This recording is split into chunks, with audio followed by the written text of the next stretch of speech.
Hi there. So apparently, some people are starting to figure it out. Maybe it was just the call to action by that one that's CNN. Smell my finger, CNN news anchor. I don't know, but it's it's just I I couldn't even write this scenario.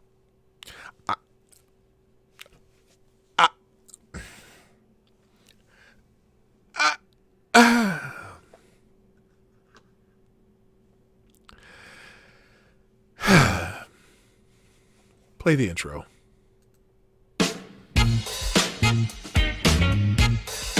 Ladies and gentlemen, coming to you live from the Lucky Dog studio in a hidden location somewhere in the upper Midwest of the United States of America, it's a brother making his own way but with all the wrong opinions.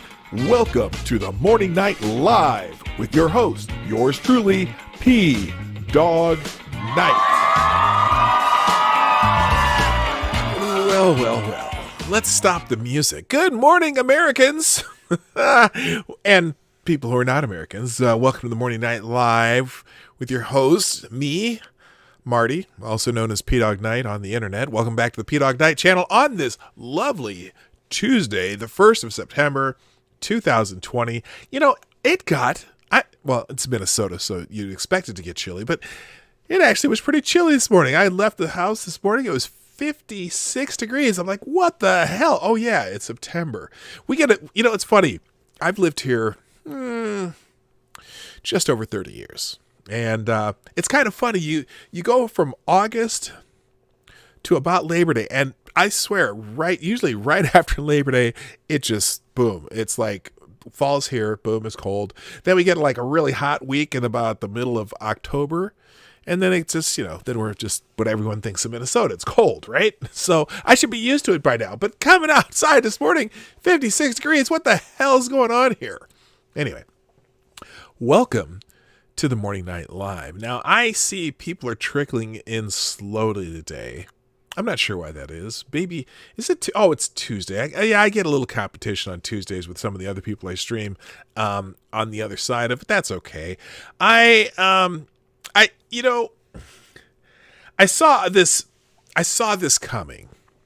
I really, really did see it coming. Where at some point, the people on the left side of the aisle were going to figure out that all this craziness that's going on in the country wasn't going to play well in the non-coastal regions of the country. And in fact, it's not even playing well on the coast right now. And Don Lemon pointed this out, that the poll numbers were showing that people aren't happy with what's happening. And the other part is they don't seem to be blaming it on who a certain faction wants them to blame it on. So now all of a sudden we're getting people talking about that which they would not talk about even a week ago. It's almost funny to watch, but it was entirely predictable. Now, if you don't know what I'm talking about, hang in there, because I'll try to make it make sense. Well, I'll make it sense. It'll make sense by the first article we read today, and hopefully that'll help you out. But before I do that, I'm going to say good morning to those who are here, because those of you who dropped in early, got the messaging and all that. I'm glad you're here, and I'm going to acknowledge that you are here. First in the chat today was Black Hebrew Israelite. That's right. Yes, and you get the bell, sir. Thank you for being here. Good morning to Richo, my friend from down under. Also, Donatello Slap-a-Fellow, Chi-Town J, Select a Boy. Yeah, boy. RVA Dar, Gunfox61, Renee Mayette, Cynical Lindsay Stab, Joe Scarborough, keeping the knife sharp. Good morning to CNN Sucks, the most redundant name on the internet. Mitch the Ripper, Amy in Connecticut, and Aaron Meredith. I got everybody so far? I think that's everybody so far. Cynical Lindsay? I said Cynical Lindsay, I think. Oh, Katie did skate. Gunpot 61. Okay, that's all of you right now. It's a small but very faithful group. I do appreciate you. Donatello Slapafillo, right on, who says the leftist media is upset that the bad orange man is going to be in Wisconsin today, afraid he will inflame tension. Oh, God. Yeah, that's the article this morning. In fact, the inflame tensions, I'm afraid that there will be some pushback. Yeah, one of the big things on Twitter this morning was something about God, I'm sorry. I laugh at this because CNN is really just going all in on being an arm of the Democratic National Committee. Thus the phrase CNN sucks being the most redundant name on the internet. Hello, Bail and Bobby. So Democrats are pissed that Trump's going to go to Kenosha today. And the Democratic governor said, "No, don't come to Wisconsin. You're just going to inflame tensions, inflame tensions. Whatever the hell I'm trying to say here." And it's really just laughable. Oh my God! What? Hang on a second. This is interesting. In the Hill, there's an article. Hold on. What the hell is this? Oh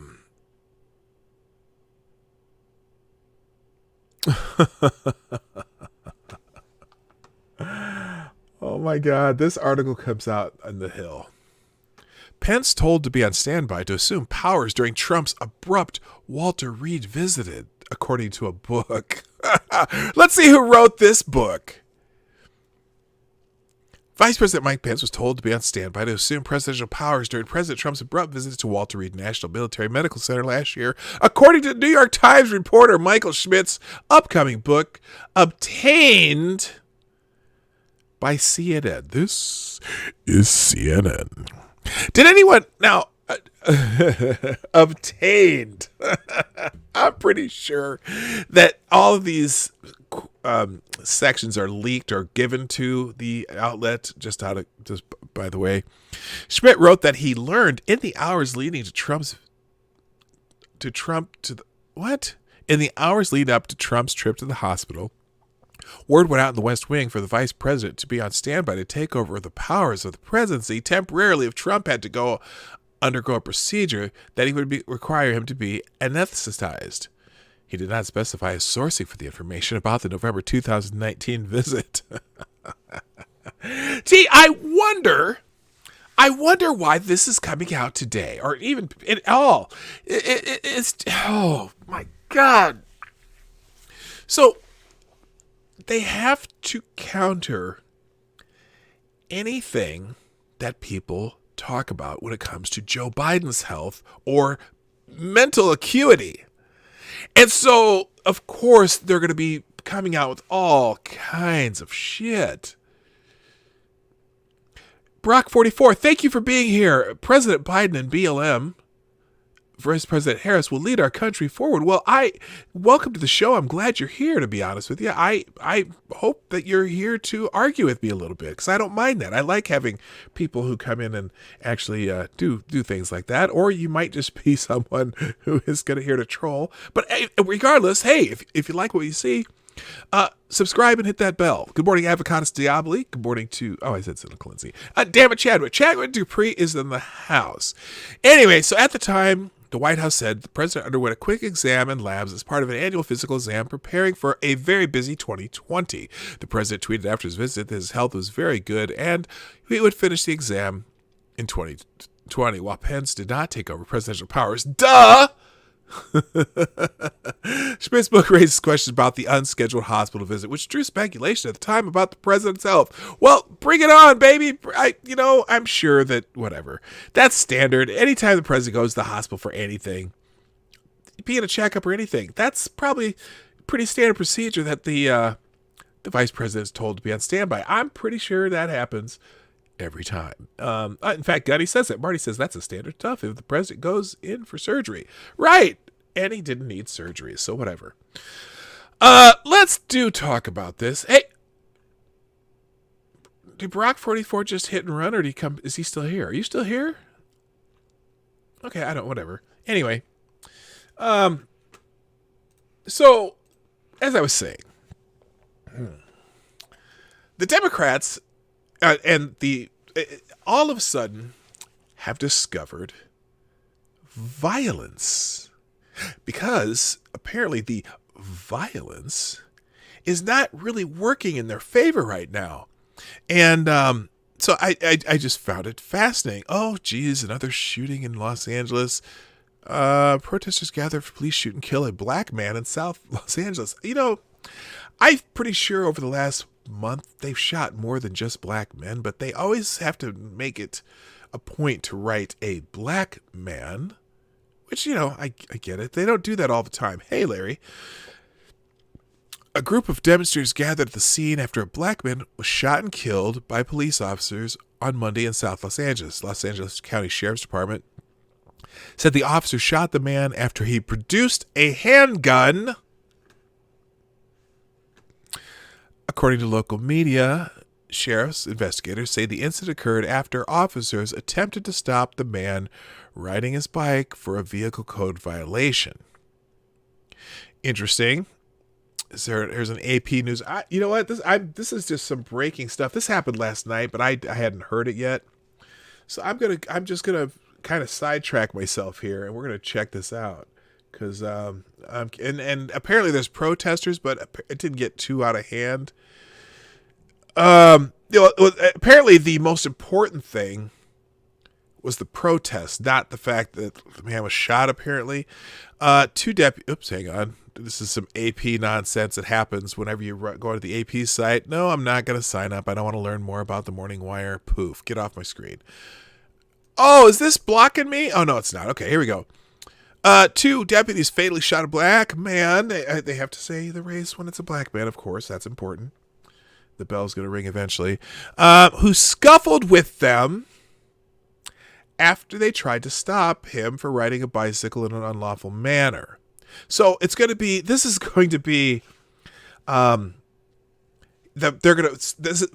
new line.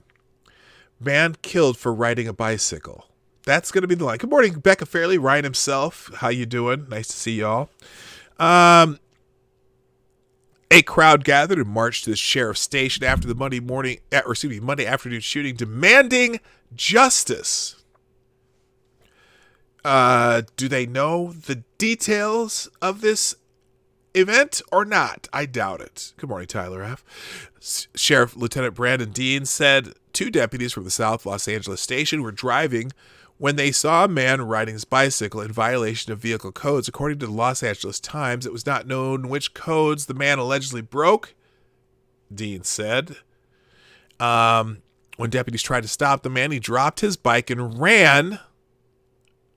Why would he run?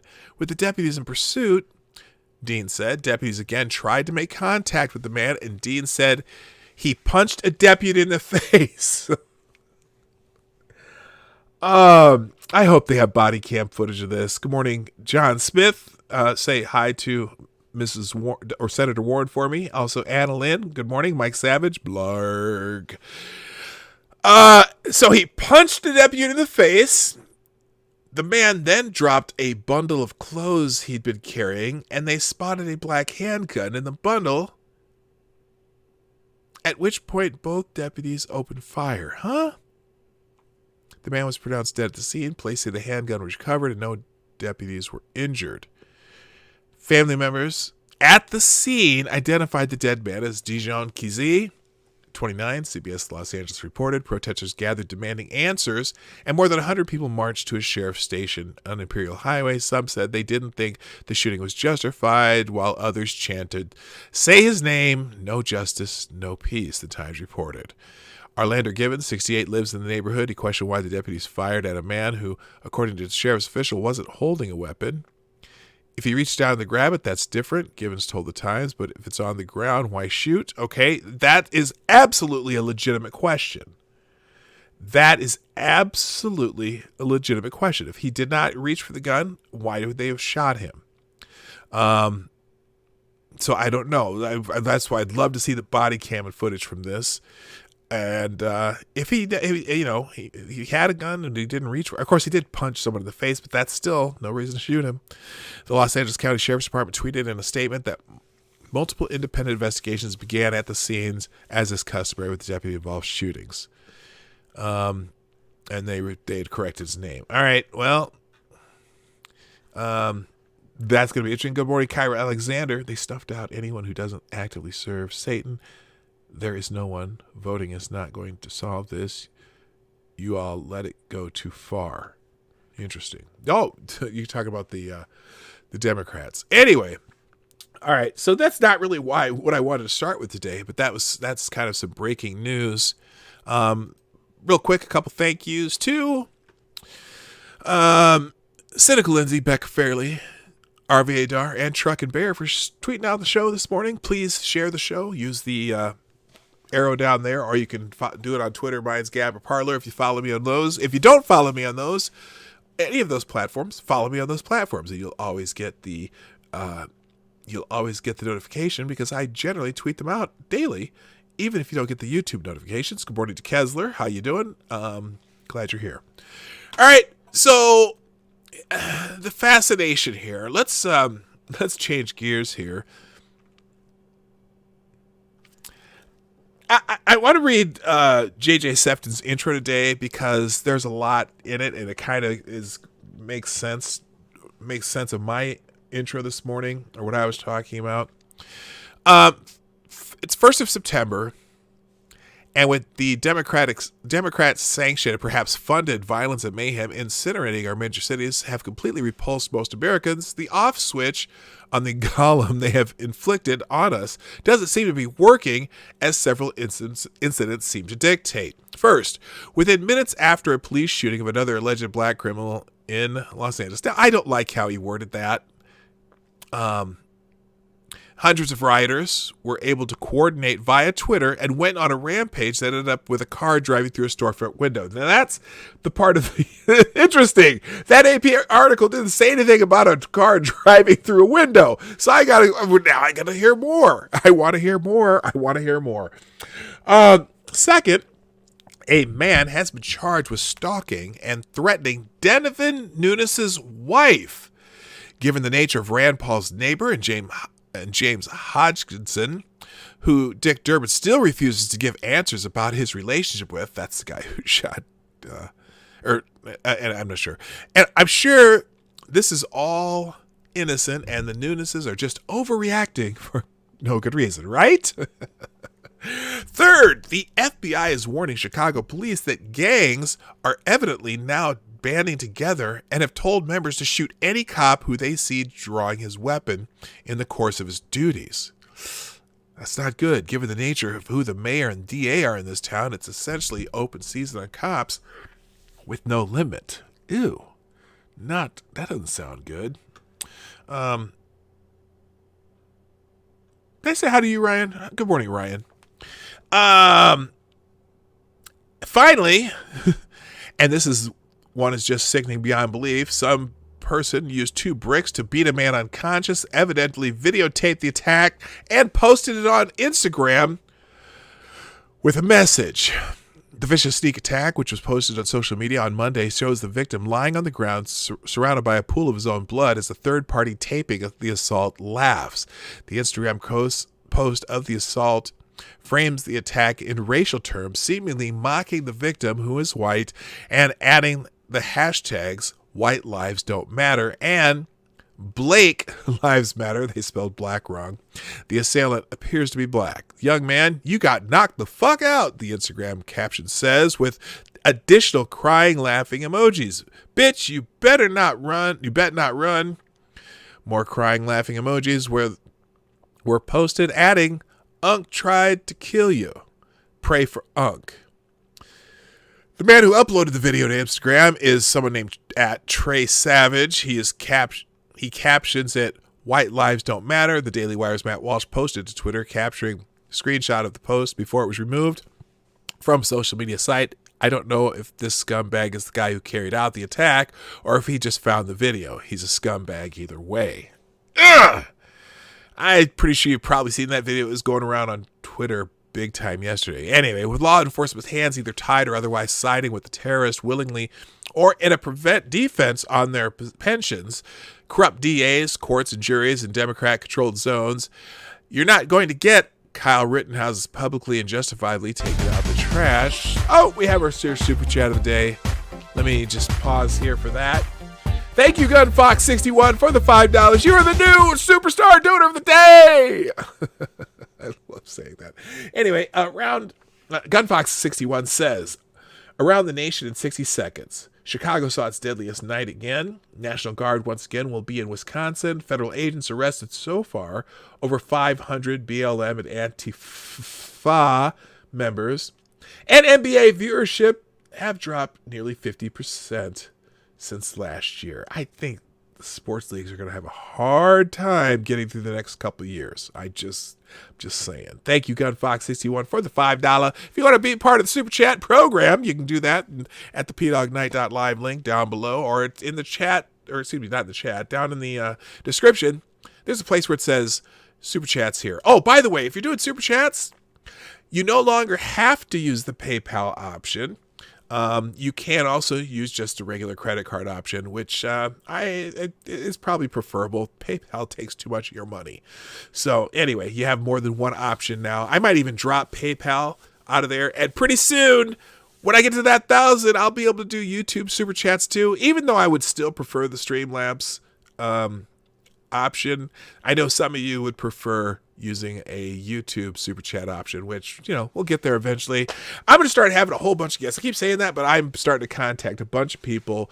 We're going to have a whole series of guests in the month of September, and hopefully that'll help too a little bit, just to bump up the numbers a little bit. And I have a couple.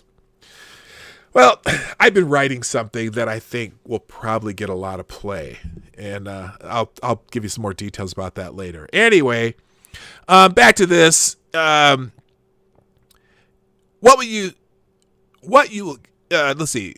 So the last sentence here, I'll just start with law enforcement's hands either tied or otherwise siding with the terrorists willingly or in a prevent defense on their pensions, corrupt DAs, courts and juries in Democrat-controlled zones, you're not going to get Kyle Rittenhouse's publicly and justifiably taking out the trash. What you will get are Paul Kersey's, Bernard Goetz's, and Star Chambers operating under cover of darkness to do the jobs that American justice system can no longer do. That is not me encouraging it. That is me stating... Are you getting your monkey on? No, that doesn't even sound right, Annalyn.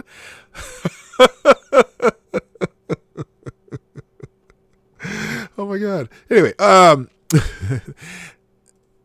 that's not me encouraging it. That is me stating action reaction if a number of things do not change. And the complexity of those things added to the current political climate does not fill me with strength and confidence.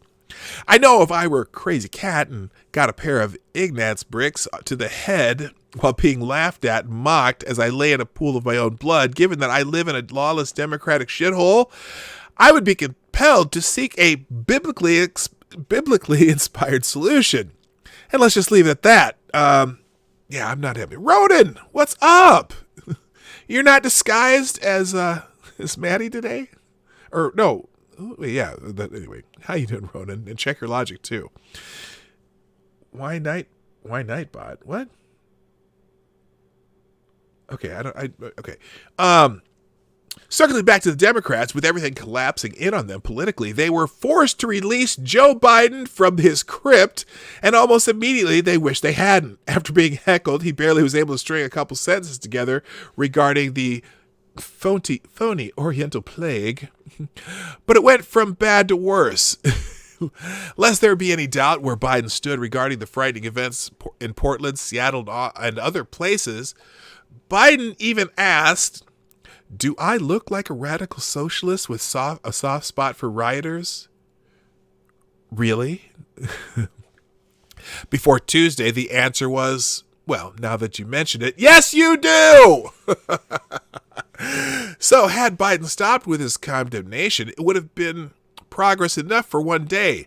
he had left his basement and done what he had to do. But foolishness followed when he unveiled an approach that smells like an audition for yet a new argument.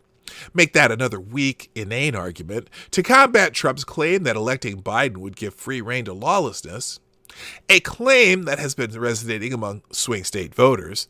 The Democrat tried to turn the tables and pin all the blame on the president, saying, quote, "He can't stop the violence because for years he's fomented it." How, Sway? How? And he's not been a part of the solution thus far. He's part of the problem. As trial balloons go, this one is made of lead. It won't fly. Bingo, Democrats own this. Not just the violence, but all the conditions that led up to the violence, the social programs that destroyed the black family, the both pre- and postnatal, as well as the hiring, training, and rules regarding law enforcement in cities they have run for decades. They know it, we know it, and more Americans across party lines know it. Meanwhile, it's doubtful that the terrorists of Antifa and BLM, the organization, not the idea, are going to stop on a dime just because Joe Biden or the other Democrats condemn their actions. Just like the former accomplices in Congress smell blood in the water vis-a-vis taking control of the party from the old guard, their armed militant wings in the streets are not going to listen to them either. That Rubicon has been crossed. Meanwhile, Tucker Carlson had acting DHS Chief Chad Wolf on the show, and they had an interesting exchange from that show. Do you think the Department of Homeland Security is getting the help it needs from the Justice Department? Carlson later pressed. Why haven't we seen leaders of Antifa and BLM arrested and charged with conspiracy under RICO like the heads of the mafia families were? That's an interesting question. This is something that I have talked to the AG personally about, Wolf responded. I know that they're working on it. Look, we have seen about 300 arrests across the country regarding civil unrest and protesting, violent protesting, and I would say criminal protesting. I know the Department of Justice has charged about 74 or 75 individuals there in Portland with different federal crimes, Wolf continued. We will continue to see how those investigations are going. Department of Justice is also targeting and investigating the heads of these organizations, the individuals that are paying for these individuals to move across the country. So, the age-old question of where's the money coming from, maybe we'll have an answer to that.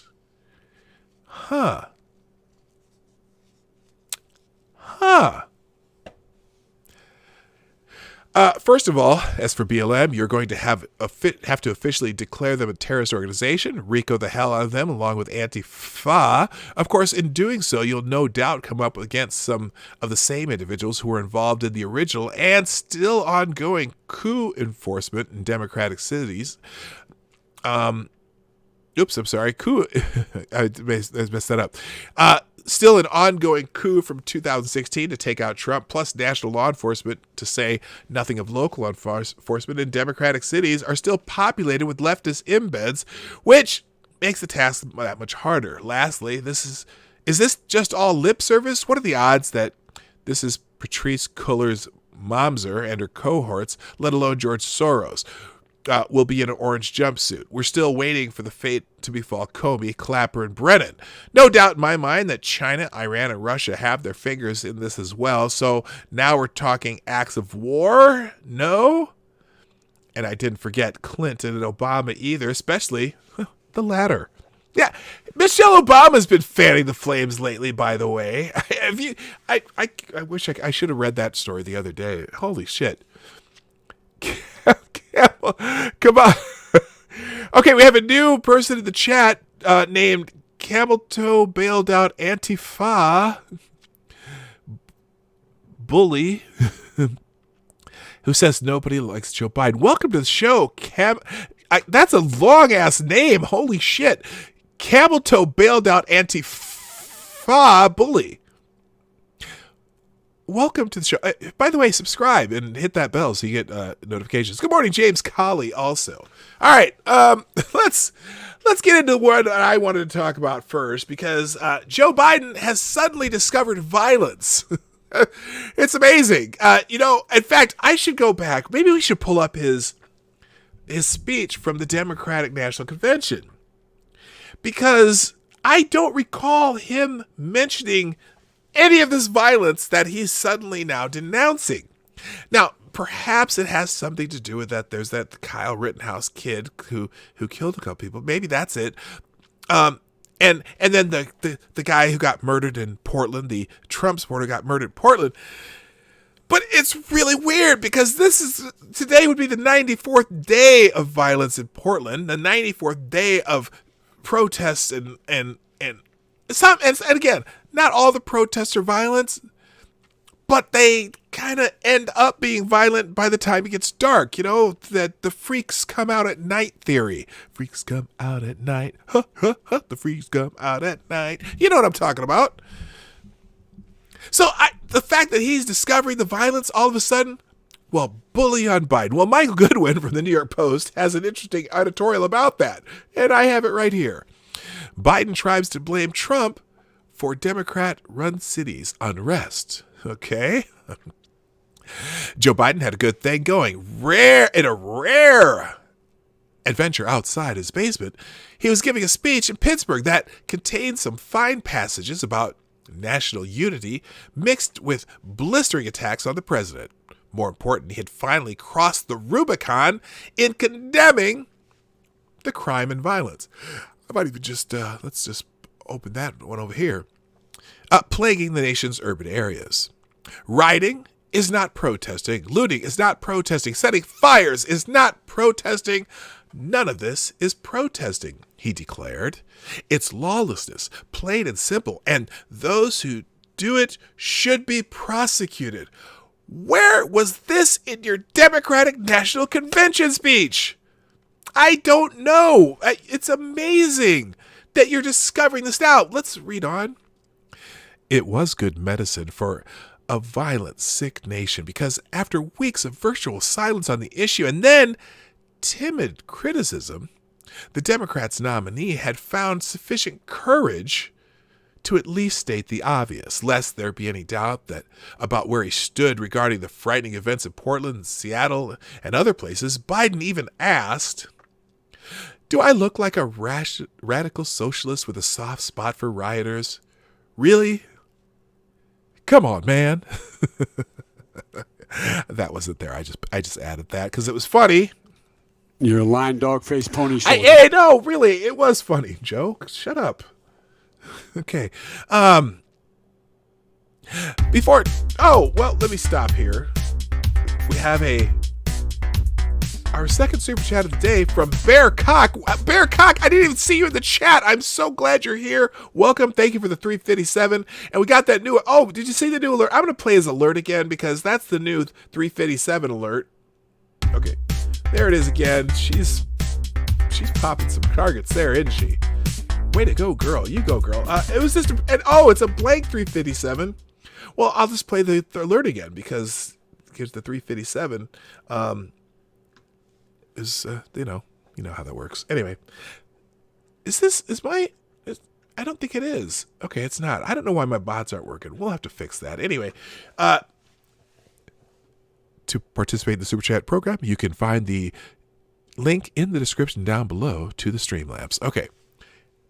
Check or PayPal accepted. Or no, not check. We don't accept checks. Who could write a check on the internet? Credit cards and PayPal accepted. All right, moving on. Before Tuesday, the answer was, and well, now that you mention it, yes, you do. That's according to, does he look like a radical socialist with a soft spot for rioters? Yes, you do, Joe. It's the entire Democratic Party, and I got a video to prove it. So had Biden stopped with his condemnation, it would have been progress enough for one day. Had he left the basement, he had left the basement and done what he did. Oh, this is part of the article I read before. So to combat Trump's claim that electing Biden would give free rein to lawlessness, a claim that has been resonating among swing state voters, the Democrat tried to turn the tables and pin all the blame on the president, saying he can't stop the violence because for years he's fomented it. How? Everybody's been through this. And he's not been a part of the solution. Thus far, he's part of the problem. Well, I could have sworn that he's offered solutions, right? He's offered solutions, and some of the mayors have accepted his help, and some have not. For example, in Portland, Ted Wheeler clearly wants no help from the president. In fact, he thinks the president is causing the problems in Portland, even though Portland has been raging for 93 days. And there was a short period there where they were at the federal courthouse, so the federal officers came in there, but apparently they said no. It was they said something about no, that they caused the problem, even though the problem had been going for about 30 days before the feds got there. And then the feds have pulled back, and so you'd think all the action in Portland would have slowed down, and yet it's still going on, and they've declared riots every night since the feds called down in other areas of the town because they said, they're obviously not going to fuck with us over here, so we're going to go somewhere else and fuck shit up, right? And that's what they did. Poof. So, and so on and so forth. And they're still having every night. In fact, they're occupying Ted Wheeler's condo lobby. And they got people banging drums, doing rock concerts outside his lobby. That's why the president said, hey, if you need a place to stay that's quiet, you can come to Mar-a-Lago. You're welcome at Mar-a-Lago. He's such a troll. All right, so anyway, Kyle will be someone's girlfriend in a few months. Let's say he won't be a virgin for long. Yeah, I'm not going to bet on that, Barack number 44. I just don't. But you know what? To each his own. Yeah. Okay. All right. Cool. All right. You know what? I know that I've arrived now. I have had 3 trolls in the last month, and I am just fired up. Melania's nude pics are trash. Just my opinion. Huh. Okay. Cool. Whatever. I'm. No, not my thing either. Whatever. All right. So, as trial balloons glow, okay. Biden's beyond the pale claim is that the riots and the national surge of violent crime are part of a pattern. He added the coronavirus and the fight for racial justice as proof that America is out of control and that Trump is the common denominator. Now, this is funny too, because I could have sworn, and correct me if I'm wrong,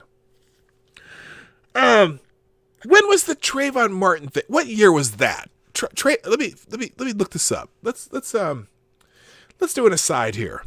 We're gonna look up Trayvon Martin. Okay, Trayvon Martin. Okay, because I don't remember the exact dates. I'm just curious. Trayvon Martin, February 26th. 2012. Now, granted, this does not have anything to do with law enforcement. It has to do with the little Hispanic, what's-his-face, jackass, George Zimmerman, who, and whether or not, George's jackass, he apparently, if you, based on the witness and testimony, and I followed that trial very closely, self-defense. And, as much as I hate it, it's a tragedy to lose a young man at 17 years old, but,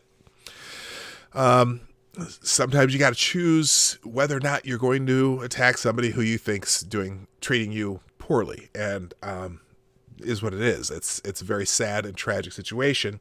2012, though. Now there were riots and protests then. That was okay. 2012. Okay, that's good to know. Now let's look up. What's the guy? The St. Louis Michael A.E.L. Brown. What year was that? Michael Brown Ferguson. Let's look at Michael Brown Ferguson. Michael Brown Ferguson. That was in, let's see here. That happened, okay, the date of that, August 9th, 2014. Now, certainly there was riots and lawlessness in St. Louis after that, and protests. Okay, so that was in 2014. Huh. That interesting. Okay, so that was was Trump president then? I don't think, in fact, there was a whole bunch of shit like that going on back then. So this is not new, right? I don't think it's new. Let's go back to this article now. In fact, most of those names that you read, they like to list off. Freddie Gray, 2015. Yeah, that was happening in 2015.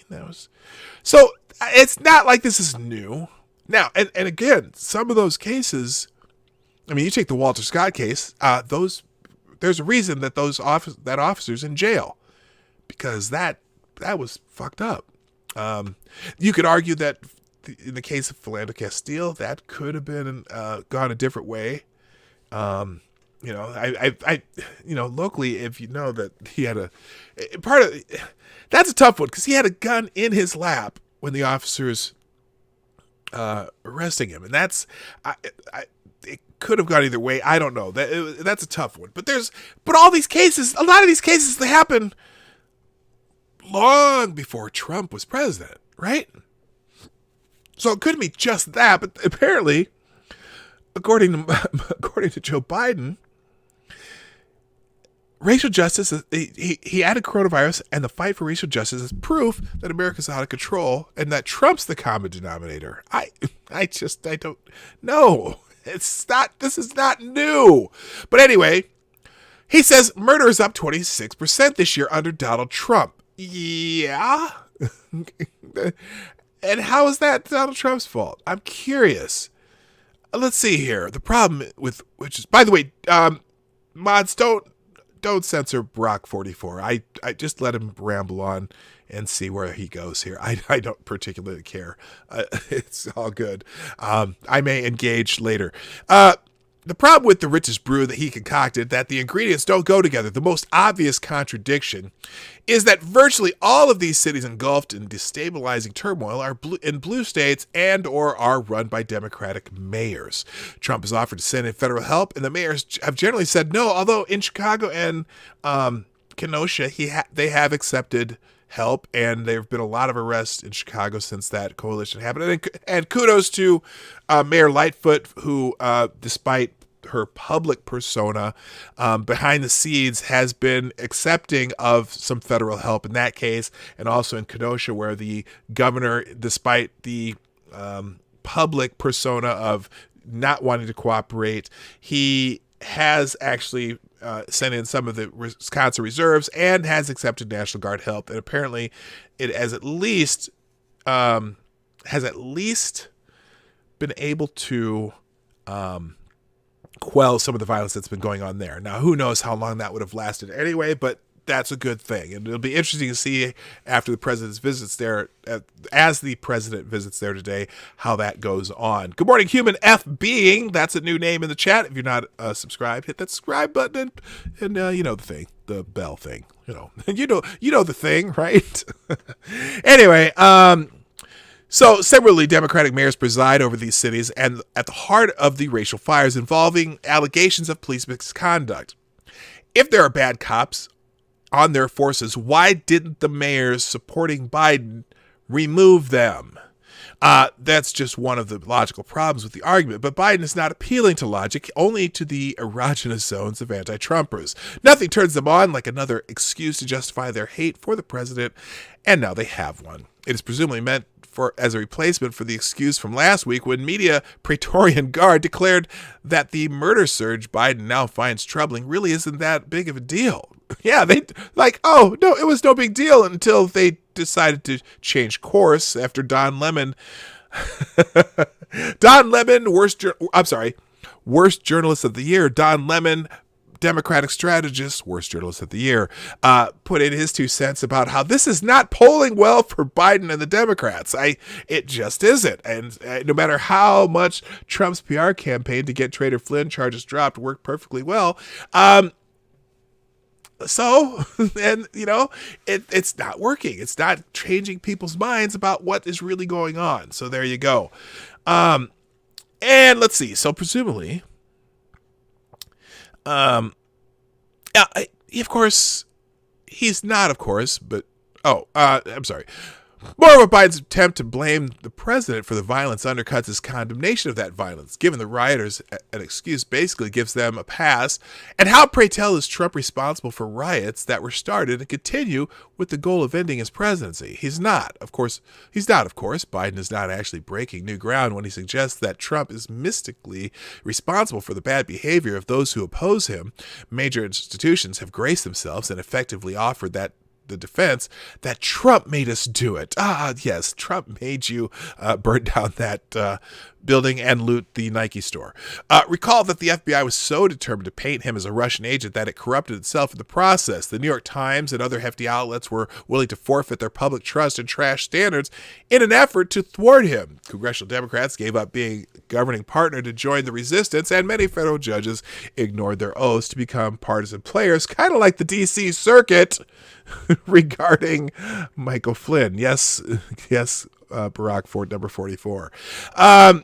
Congressional, let's see. Now we can, according to Biden, add Antifa and Black Lives Matter and other anarchists to the list of Trump's victims.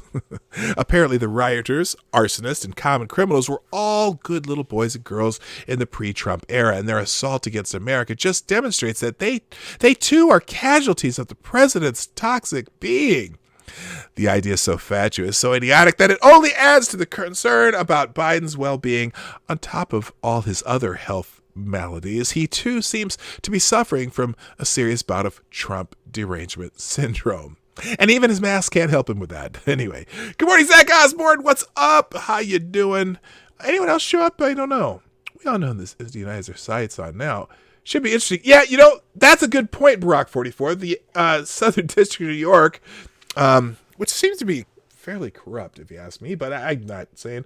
They absolutely have their sights on the Trump family. They have at the beginning. So does the district. What's their name in New York City? The attorney there, who got elected basically on being a Trump hater. And good for her. Good luck to that. By the way, that D.C. Circuit decision on Flynn, I don't know that it's going to go to the Supreme Court. I think what's going to happen is that's going to go back. Oh, if you don't know what I'm talking about. So the entire en banc circuit of the D.C. court overruled the 3-judge panel, saying that the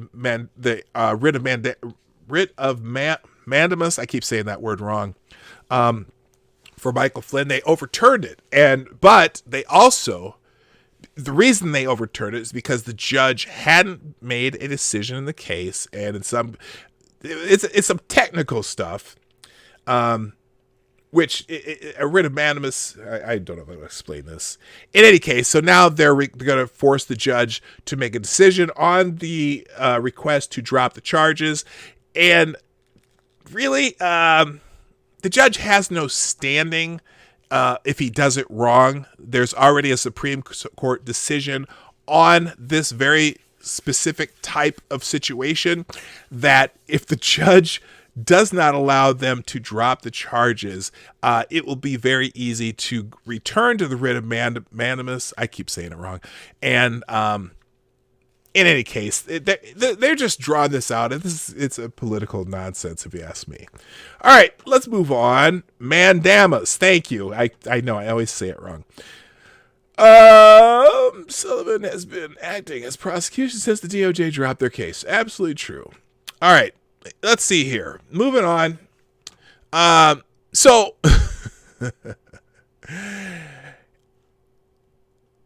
here's the actual. Let's see. Let me see if the speech is in here. If it's not, I'm going to move to something else. I'll just read this. What the hell? So this is what we're talking about. Joe Biden Sunday condemned the surge of violence in Portland after one man died over the weekend amid clashes between far-left and far-right protesters, while blaming President Trump for fanning the flames. The deadly violence we saw overnight in Portland is unacceptable, the former vice president and Democratic presidential nominee said in his campaign website. Shooting in the streets of a great American city is unacceptable. I condemn the violence unequivocally. This is hilarious, too. So he says, I condemn the violence unequivocally. I condemn the violence of any kind, every kind, by anyone, whether on the left or the right, and I challenge Donald Trump to do the same. Huh.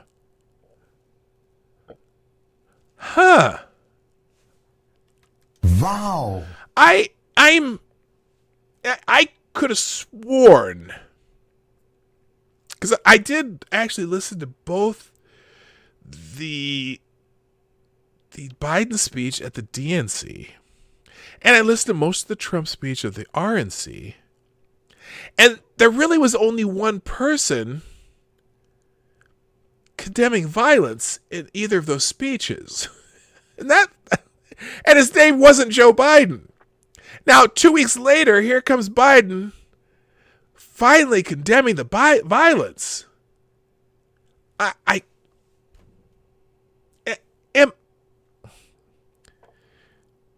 Am I losing my mind here? Is something? Am I missing something?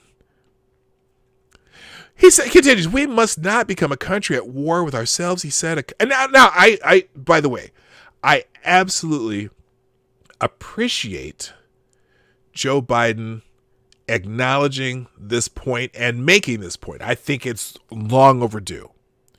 Part of the problem is, though, the people who are committing this violence don't give a fuck about Joe Biden. They don't like Joe at all. They don't care about Joe. These are the especially in Portland, that's the that's the anarchist left. The Antifa, the same assholes who've been around there for 30 years. The WTO protesting Portland left. They don't give a fuck about Joe Biden. Joe Biden was not their choice, and they don't give a shit about him. But I do give him credit for at least realizing there's violence. Now, it's mostly because it polled well. The polling says that he's losing ground to Trump, which, I don't know. So anyway, we must not become a country at war with ourselves, he said, a country that accepts the killing of a fellow American who do not agree with you, a country that vows vengeance towards one another. What does President Trump think will happen when he continues to insist on fanning the flames? Again, how? Specifically, how is he fanning the flames? By offering help to mayors? Is that fanning the flames? I just don't get it. Anyway, let's see there. Biden's statement came after Aaron Danielson, a member of the right-wing Patriot Prayer Group, was shot and killed on the streets of the Oregon City, which has seen nightly violent protests for more than 3 months. Oh, wait a minute. Whoa, what? What's that line? Which has seen nightly violent protest for more than 3 months. Huh.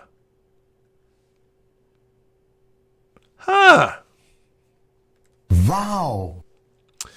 Okay. Patriot Prayer founder Joey Gibson initially identified Danielson by his nickname Jay in a Facebook post responding to a GoFundMe collection for the family of Jay Bishop. Patriot Prayer was part of the convoy of Trump supporters who wheeled into Portland over the weekend to counter the ongoing Black Lives Matter protest. I don't know if they were to counter it. I think they were just there to show that they support the president. I don't think that wasn't a counter. I don't know. Anyway, Trump has been harshly critical of state and city leaders, and on Sunday slammed Portland Mayor Ted Wheeler as incompetent.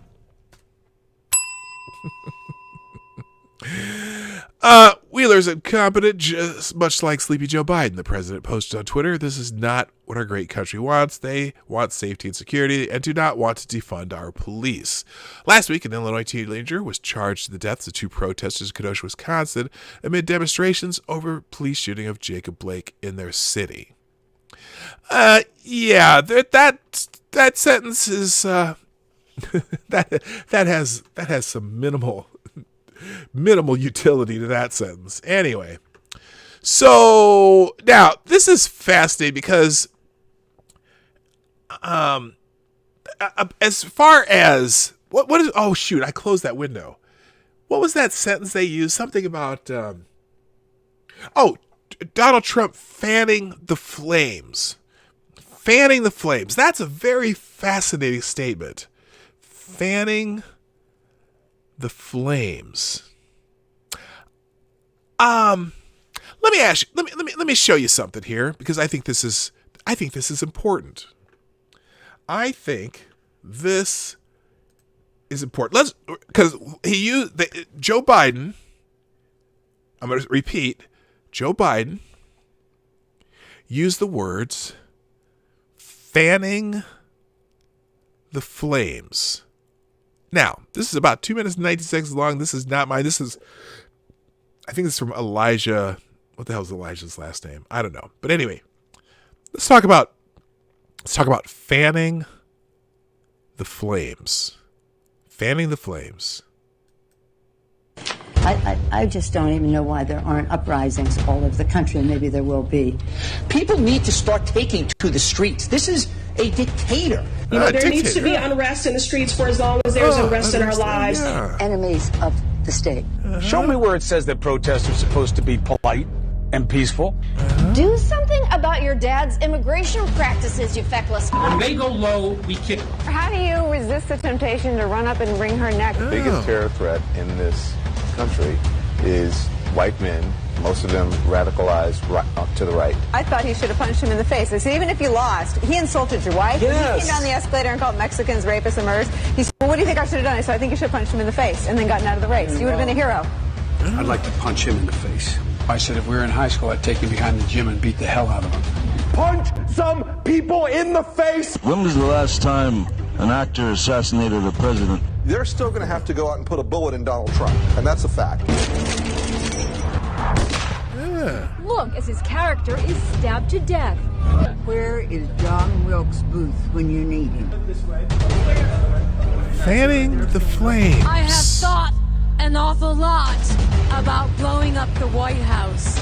A Missouri state senator is under investigation by the Secret Service after saying she hopes President Trump is assassinated. I will go and take Trump out tonight. And if you see anybody from that cabinet in a restaurant, in a department store, at a gasoline station, you get out and you create a crowd. And you push back on them. And you tell them they're not welcome anymore, anywhere. And sadly, the domestic enemies to our voting system and our honoring our Constitution are right at 1600 Pennsylvania Avenue. They're not going to stop before Election Day in November, and they're not going to stop after Election Day. And that should be, everyone should take note of that on both levels, that this isn't, they're not going to let up, and they should not. If you think we're rallying now, you ain't seen nothing yet. And there we go. Fanning the flames. Huh. Interesting. Interesting. Other notable things about Biden's speech on yesterday. Apparently, Democratic presidential nominee Joe Biden suffered yet another brain freeze Monday afternoon, accusing President Donald Trump of stoking violence in the cities and streets across the United States. In recent days, we've had a lot of talk of what's going where and how I've decided to come to Pittsburgh to talk a little bit about what's going on right now. Biden began his remarks at Carnegie Mellon University facility outside of Pittsburgh. In the early days of World War II, Franklin Roosevelt, and I quote, "The news is going to get worse and worse before it gets better and better, and the American people deserve to have it straight from the shoulder."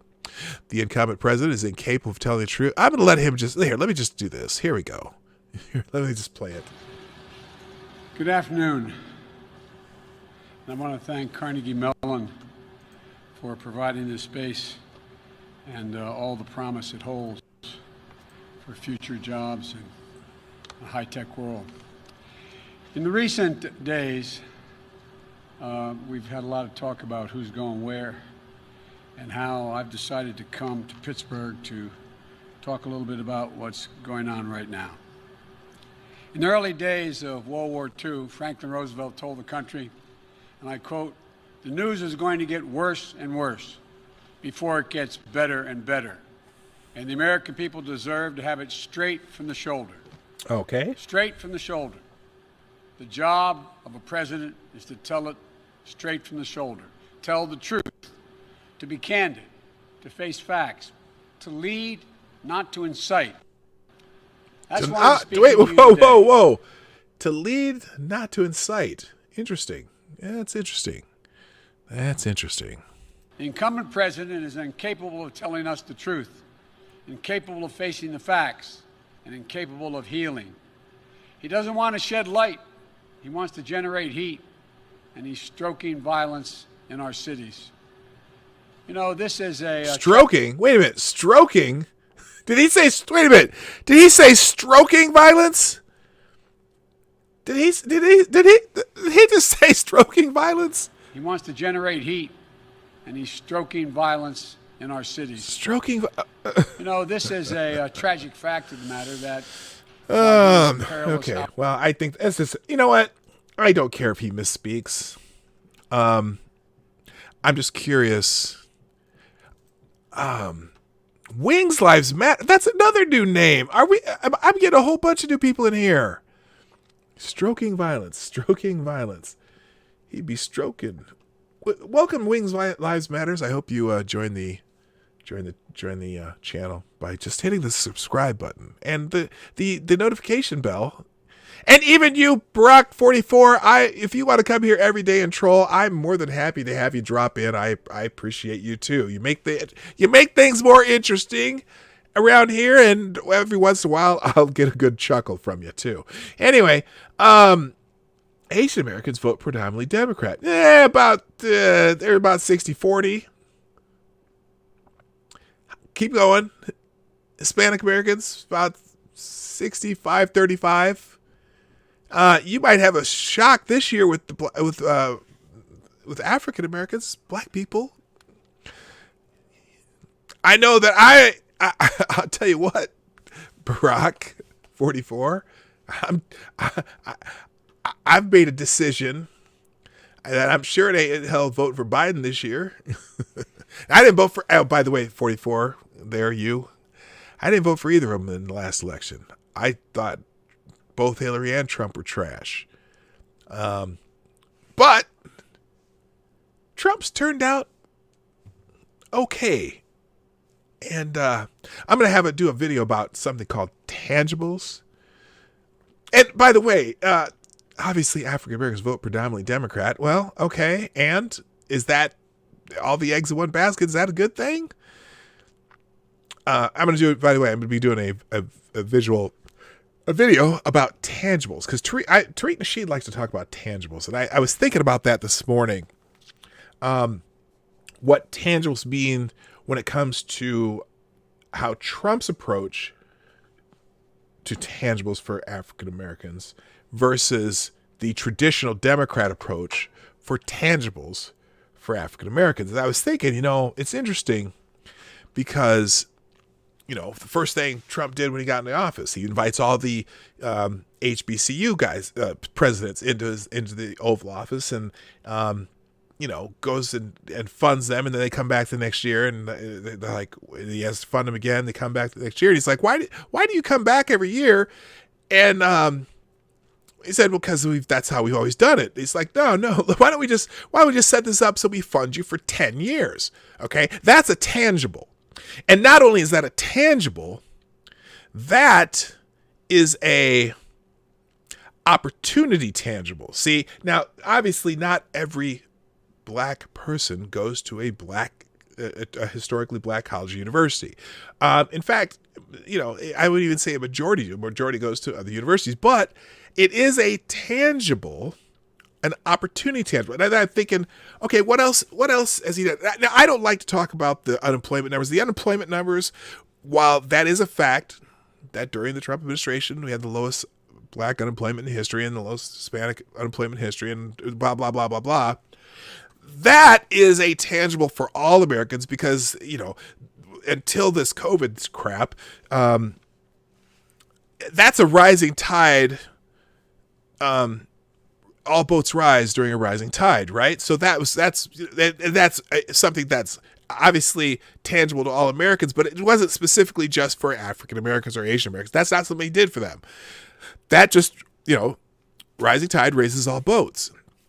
Fine. And I don't always give presidents credit for the economy, although there were things that he did and his administration did when they came in that did cause a gradual increase and improvement in the economy turn into a much steeper improvement in the economy. There's no doubt about it. You can look at it. I mean, if you're into economics, you can go look at it and see what it was. But let's talk about other tangibles. So another tangible, the opportunity zone thing. Okay, that is, again, that's an opportunity tangible, not just a let me give you something tangible, right? So, but the opportunity zones, basically going into low-income census tracts, which are predominantly minority, and having special loan programs, business programs for people in those who live in those areas to create businesses and do things that are an opportunity, right? And the idea that the president is very supportive of school choice. Okay, school choice is, again, it's not a handout of tangible. It is an opportunity tangible where he wants to allow people to want to achieve, to have the opportunity to achieve. And then we look at the First Step Act, where the results of the 1994 crime bill, written by who? Joe Biden, gives people who were in a terrible situation an opportunity to return to society and find ways for them to be able to function in society instead of being in a prison where it doesn't matter. So I'm looking at when you say tangibles, it's rather than handout tangibles. Now, what have since the mid to late 60s, we've seen tangibles handouts in the forms of, Medicare, Medicaid, whatever, with all these programs, the Great Society programs. But those are all handout tangibles, the housing projects and all this other stuff. Those are handout tangibles. Now, if you think about the difference between an opportunity tangible and a handout tangible, I think of the idea of if you have wild bears in your neighborhood, right? And you put out food for the wild bears. The wild bears come to your house. They want to find food because that they know they can get the food there, whatever. Well, what happens is those bears will eventually not know how to hunt anymore. So in order for them to survive, those bears have to come and eat what you provide them, and because they forget how to hunt. They don't know how to go get their own food anymore. And you do that long enough, they never learn how to hunt, right? Whereas bears who grow up in the wild and they learn from other bears and they have the opportunity where it's the give a man a fish theory. You give a man a fish and he'll eat for a day. You teach a man how to fish, he will eat for a lifetime. And maybe teach his son or daughter to fish, and maybe continue to teach others to fish. I much prefer Trump's version of the opportunity tangibles, funding colleges, giving people opportunities to choose schools so they can achieve, having opportunity zones where people can maybe get particular loan programs and whatnot, and also even giving people who have had the worst thing happen to them probably through their own fault. Obviously, most people in prison because of something they did, not because of something they didn't do. Okay, but giving those people coming out of prison, because he's worked with there's companies that they worked with in that First Step program that are giving people jobs when they get out of those prisons. They're not just saying, okay, we're gonna let you out of prison and you're on your own. Nope, they have special job programs in that First Step Act. There's all kinds of things that they've done, but those are all opportunity tangibles. So, those are the things that you'd much rather see, because now people who are learning through opportunity realize that if you take advantage of those opportunities, you can live well and prosper. And I don't mean like this kind of live well and prosper, whatever that is. That's live long and prosper, right? All right. So that's that's part of the reason where I'm saying, you know what, Trump, because I always say Trump's a jackass, but you got to be a jackass to deal with all the jackasses you have to deal with in Washington D.C. So I'm kind of over my distaste for Trump's style. I don't care about his style. I just want to see what he accomplishes and the things he's actually accomplishes versus the bluster, versus all the hype behind whatever, all the other shit that he deals with and what Democrats and the Republicans fight about. The actual things that he's accomplished as far as the black community, as far as I'm concerned, are all key. They're opportunity tangibles. Versus just, we'll just give him some. We'll just give him some for free. All right. Again, teach a man to fish. He'll eat for the rest of his life and hopefully teach his sons and daughters to fish. So that's kind of where I'm at.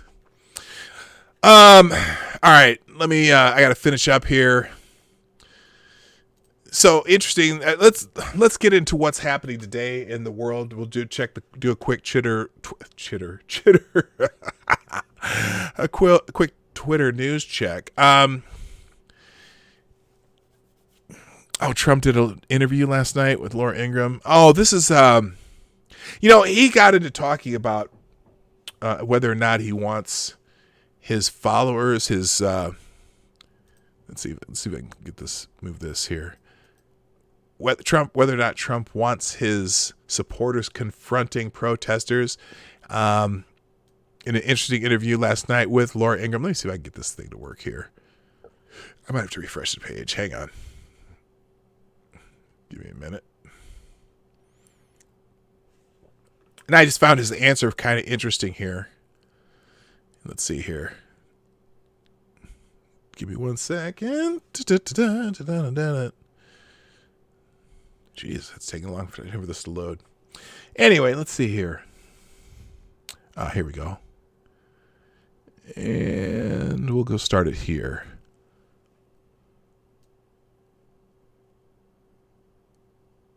Maybe we will. Maybe we won't. What the hell's going on here? All right. Weak person. He's been weak all his life, but now he's really weak. He shouldn't be running for president. He should not be there. But do you want your supporters to confront the left-wing protesters, or do you want to leave it to law enforcement? No, I don't want them. I want to leave it to law enforcement. But my supporters are wonderful, hardworking, tremendous people. And they turn on their television set, and they look at a Portland, or they look at a Kenosha before I got involved and stopped it. Or they look at Chicago, where 78 people were shot last weekend and numerous people died. Or they look at New York, where violence is up by 150%. It's up by a number that and people are leaving. They're looking at all of this, and they can't believe it. They can't believe it, whether it's my supporter or not. But you don't want them showing up. No, I don't. Well, it's a peaceful protest. I mean, they were protesting. They weren't. It's amazing. They want to protest, and they get criticized. The other people run through the streets, burn down storefronts, hurt people, beat people, and kill people, kick people in the face. That would have happened to Rand Paul, by the way, and his wife, except that you had 2 and then ultimately 4 very good policemen who took a big beating. They took a big beating.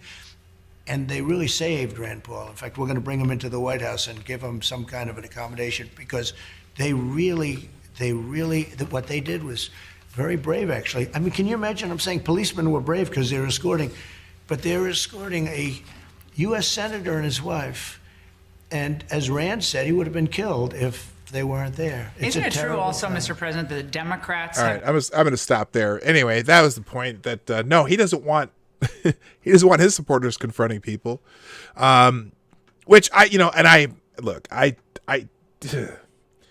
the whole Civil War angle that you hear from Tim Pool or a lot of people, I really want this to not be that.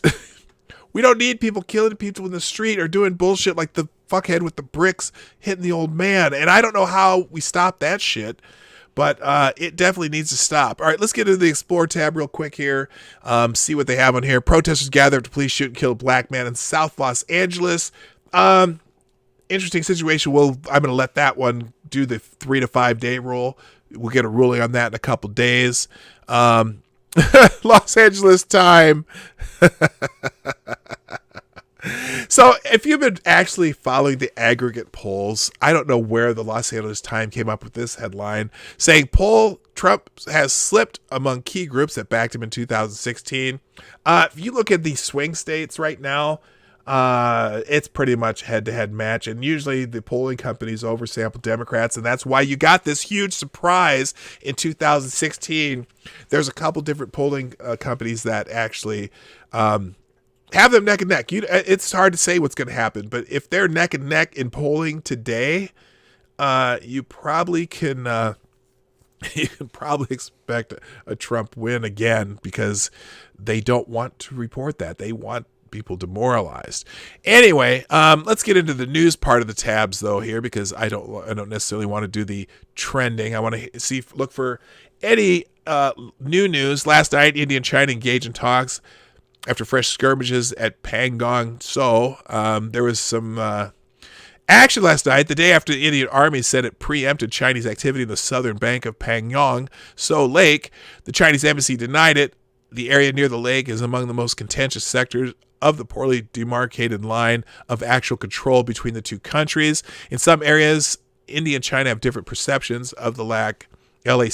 Both armies patrol these areas, often resulting in face-offs. Tensions have been running high since reports of the scuffle between the soldiers earlier this year.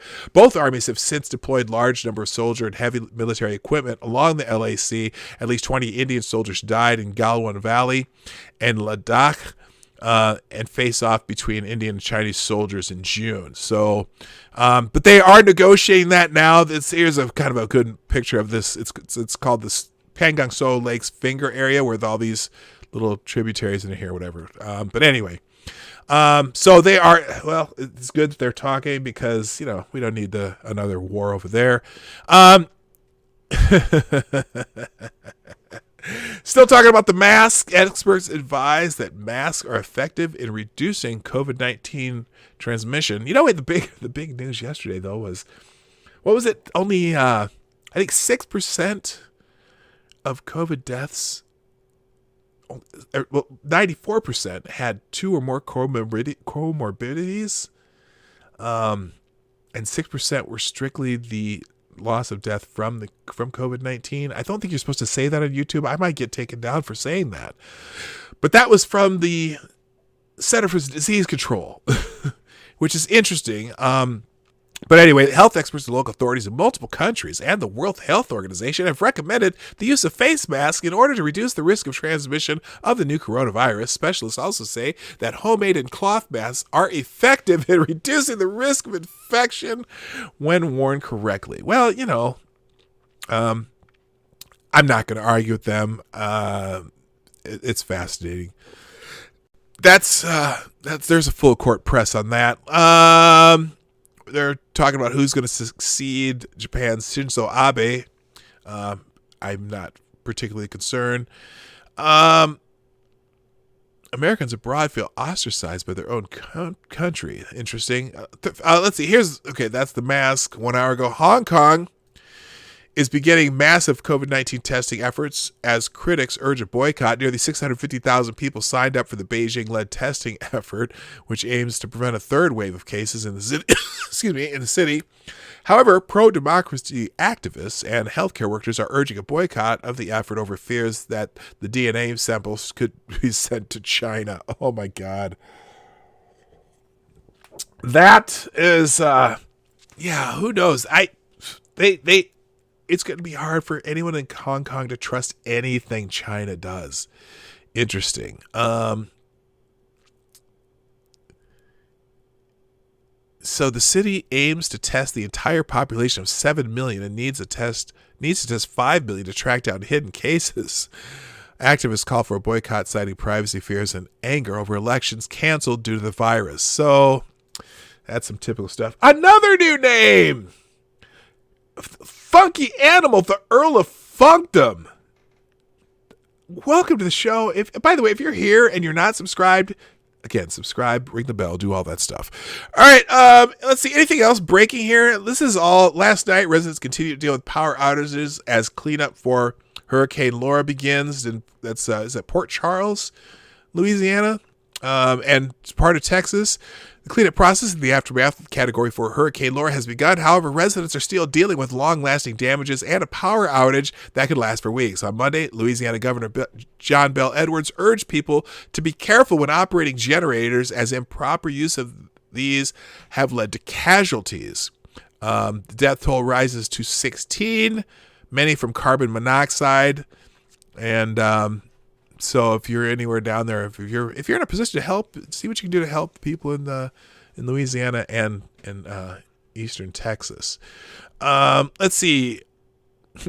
Yeah, we already talked about Biden pins recent U.S. unrest on Trump. If you want to watch that, here, I'm going to put this one in the chat. If you want to watch the entire speech from Biden, there's a part of the speech that turned into another rambling Biden mess, but whatever. At least here's the thing. Democrats need to acknowledge the violence. Now, that may not be good for them because everyone knows that a vast majority of the violence, I mean, we're talking 99.984629% is from people on the left and Democrats. And people are getting pissed off. And that's why 6 Minnesota mayors yesterday in the Iron Range, which is so staunchly Democrat area, 6 Democrat mayors in northern Minnesota in the Iron Range endorsed President Trump this weekend. It's nuts. It's nutso. Apparently, there's a heated race in Montana. In Montana, Republicans rule the state house and tend to win the state's only seat in the U.S. House of Representatives. But voters have elected Democrats in the past 4 gubernatorial campaigns and 5 of the past 6 U.S. Senate races. Well, that's John Tester. John Tester is kind of a cowboy guy, and he's pretty. He's pretty Montana, but I don't know. We'll see. We'll see what happens. In a heated Montana race could flip the Senate to Democrats. The Montana Senate, not the U.S. Senate. Interesting. I guess we'll see. That's fantastic. That's fascinating. Not fantastic. I don't know. I don't live in Montana. I'm sure. What's the guy's Matt Christensen? Matt Christensen lives in Montana. I would love to hear his take on that particular headline. All right. Anything else that's new? They don't have any really new stuff. We already know John Thompson passed away. May he rest in peace. Great, legendary coach. Interesting. Yesterday, Allen Iverson tweeted out a thank you to John Thompson. Just it really, I don't want to say broke my heart. It just made me a good feeling. Allen Iverson, his tweet said something to the effect of, he's got to thank John Thompson, the man who saved his life. Because Iverson had some issues. When he was one of the greatest college basketball prospects in the country at the time. He was, top 10 high school player. But he had some serious issues, like behavior issues and other things. And John Thompson took him under his wing, and helped him become a good man, not just a great basketball player. And he thanked John Thompson in just one of the most touching ways possible on Twitter, and I'm sure as far as his family and things like that. But it was very, very cool. Looks like there's not any major breaking news in the Twitter feed. I'm going to check one other thing. Let's just go, since I have a couple extra minutes, we'll just see what's happening as I hit my homepage. Protesters gather. Why is Larry Flynt trending? Did Larry Flynt, the former husband? Okay. He's still alive. Jerry Falwell's nemesis, Larry Flynt, makes a victory lap over Junior's perverted something. So, shots fired. Whatever, Falwell Jr., whatever the hell is going on with him. I know you've probably seen it, but Larry Flynt is, Apparently Larry Flynt's got some shots fired in. I'm so happy that Larry Flynt lived to see Falwell's son go down into hypocritical flames. Love him or hate him.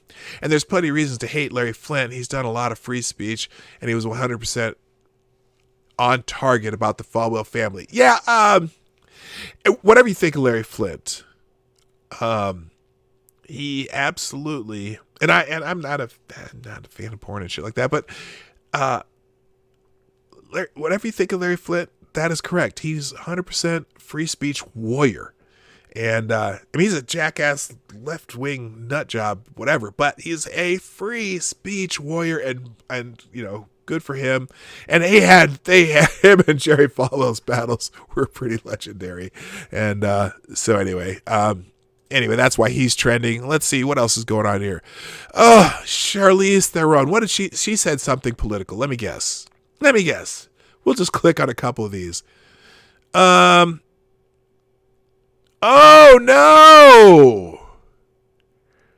When they said Storm is an African superhero, they didn't mean Charlize Theron. Apparently. Oh, was that why she's trending?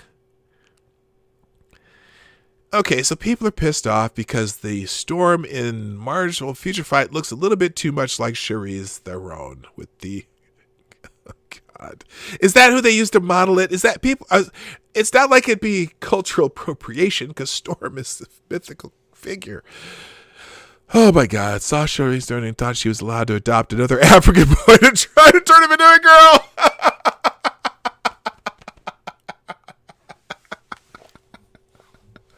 Oh my God! Thank you, Gunfox. Oh my gosh! Thank you, Gunfox61 for the $2 super chat. Marty with the Twitter blacklist growing. Welcome to the group. Funky. We need to set up your Discord. Yes, I know. Wait, who's Funky? Wait, Funky Animal of the Earl of Funkdom. Yes, I'm so glad you're here. Again, subscribe and all that shit. All right, that's why Charlize Theron is trending. Oh, defund NPR is trending. Yeah, NPR had some just dumbass take. And what was it? Well, we're gonna find out. Here's NPR. So this is NPR on Kyle Rittenhouse or whatever his name is. Here's their tweet. President Trump declined to condemn the actions of the suspected 17-year-old shooter of 3 protesters against police brutality and coercion. Now that's just a mouthful of a sentence right there. It makes a lot of sense, claiming without evidence that it appeared the gunman was acting in self-defense. Hello, NPR. Let me do this in an NPR style voice. Oh, another new name. Kwamari Turnbolt. Welcome. Is there now? I'm just curious. Some of these people with the new names that are in here today that I haven't seen before. I'm just curious how you found me. Maybe perhaps someone who's been sharing the stream or whatever. I'm sorry. I'm doing my NPR voice. President Trump declined to condemn the actions of the suspected 17-year-old shooter of 3 protesters against police brutality in Kenosha, claiming, without evidence, that it appeared the gunman was acting in self-defense. To my friends at NPR, perhaps you could watch the videos that are all over the damn internet! Holy, without evidence, what the hell are you talking about? Even the New York Times reporter that has a very, very lengthy thread about this. Obviously, NPR, you're on Twitter. I'm assuming you saw the thread from the NPR journalist that was about 20 tweets long, showing every angle, showing every video, showing every witness who talked about it. What the fuck do you mean without evidence?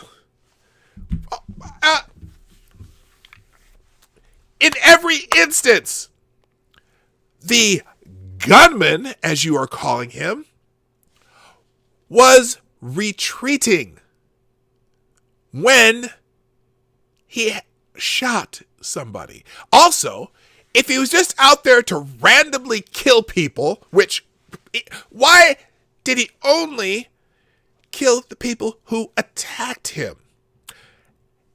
And also, they were all white guys.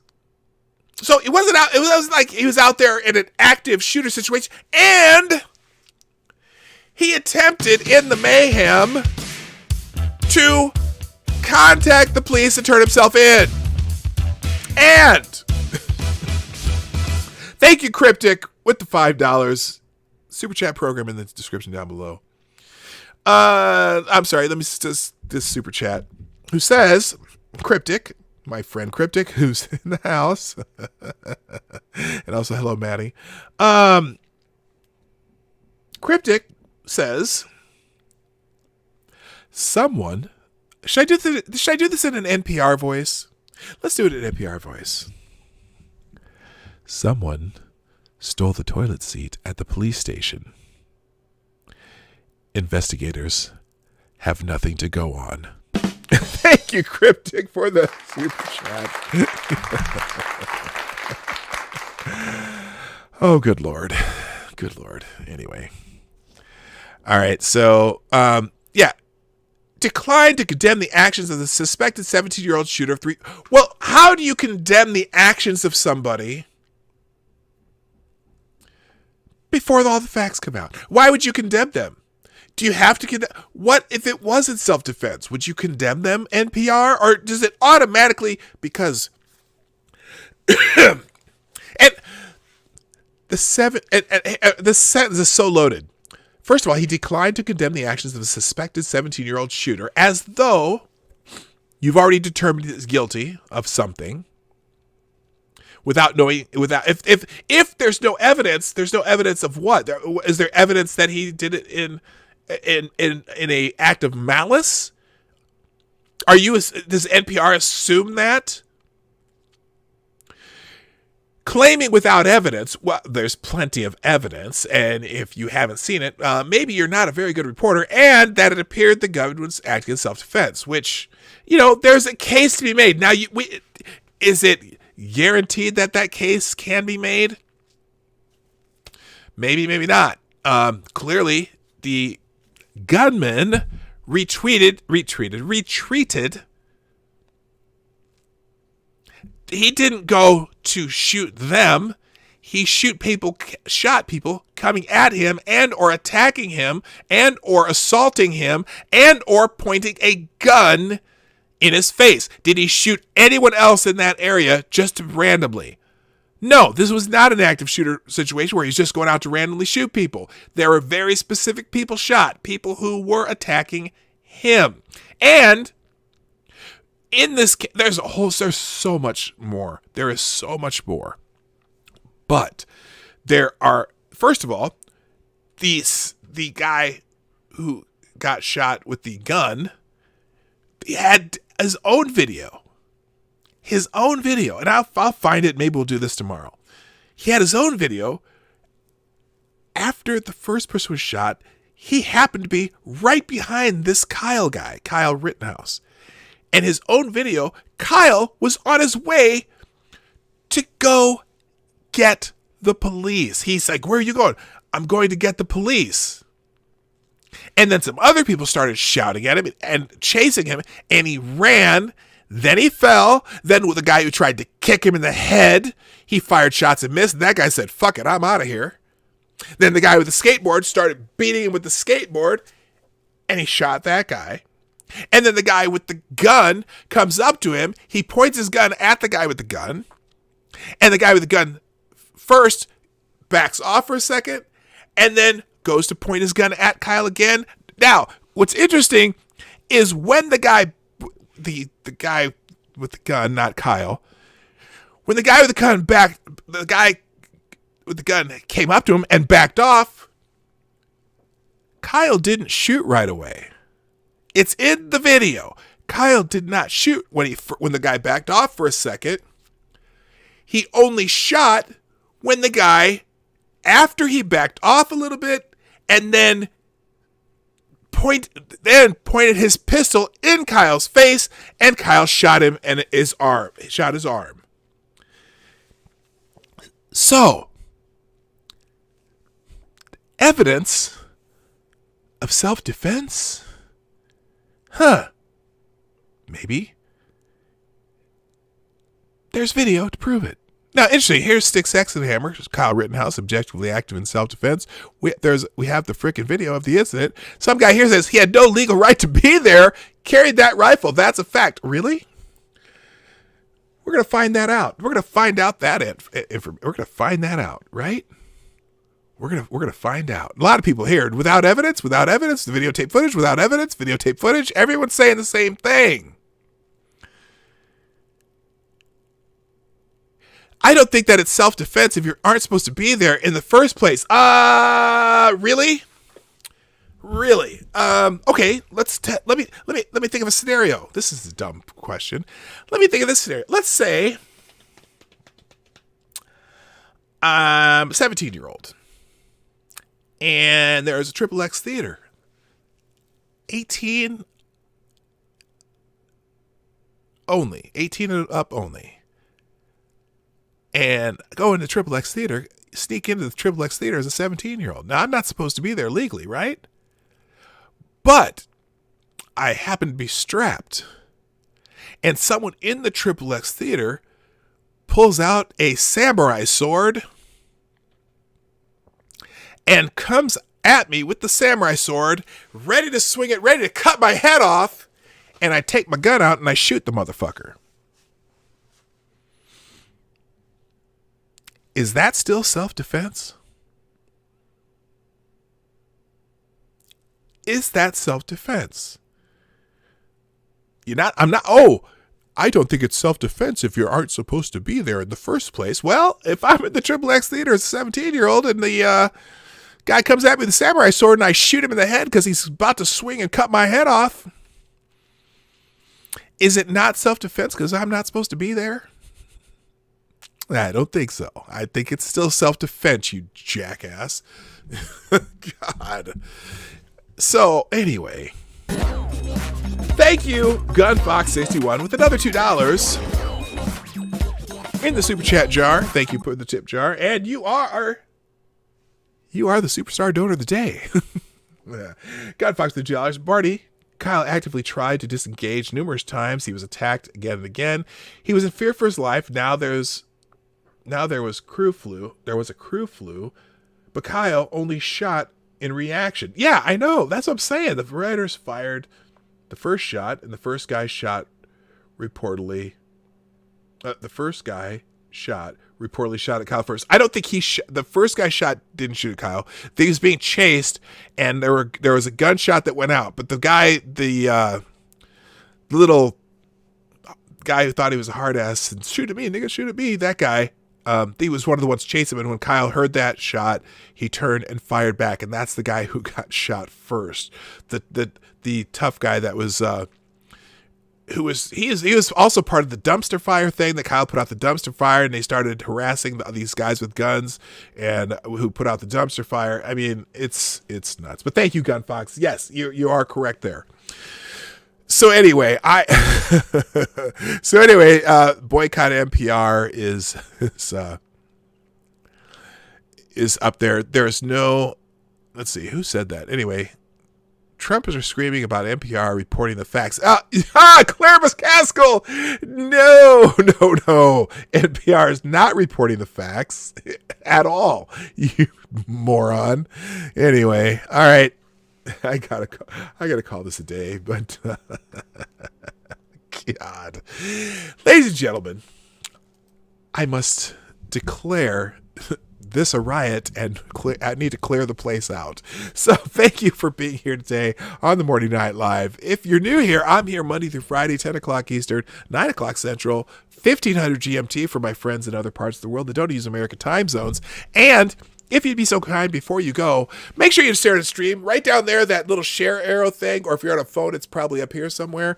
Hit that share arrow and share the stream out, even after the fact. If you are watching on a replay, please leave a comment in the comment section and hit the like button. I have 47 people here, 49 people, but only 27 likes. Let's fix that before you go. Before you head out the door, please hit the like button. I appreciate that. Or Duck Dog, you know the deal. Or did Barack 44 leave? If you're still here, my friend, please hit the dislike. I don't care. Engagement is everything.